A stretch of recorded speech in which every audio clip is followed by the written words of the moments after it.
இறந்ததாக கூறப்பட்ட நபர் உயிரோடு வீட்டிற்கு வந்து அதிர்ச்சி. ஓய்வு பெற்ற தலைமை ஆசிரியர் இறந்து விட்டதாக கண்ணீர் அஞ்சலி போஸ்டர்.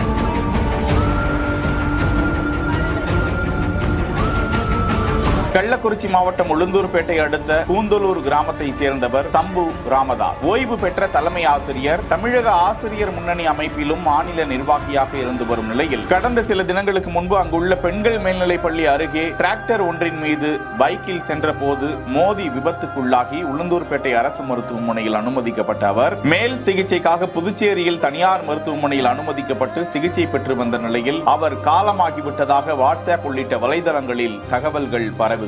ஏராளமானோர் ஆழ்ந்த இரங்கல்களை பதிவிட தொடங்கிவிட்டனர். தம்பு ராமதாஸ் அவர்களின் உறவினர்களும் கண்ணீர் அஞ்சலி போஸ்டர்களையும் ஒட்டிவிட்டார்கள். இந்த நிலையில்தான் புதுச்சேரியிலிருந்து தனியார் ஆம்புலன்ஸில் தம்பு ராமதாஸ் உயிரோடு வீட்டிற்கு வந்து உறவினர்கள் முன்பே நிற்க அதிர்ச்சியும் ஆச்சரியமும் அடைந்த அவர்கள் தம்பு ராமதாஸ் அவர்களை கட்டி அணைத்து ஆற தழுவி ஆனந்த கண்ணீர் விட்டிருக்கிறார்கள்.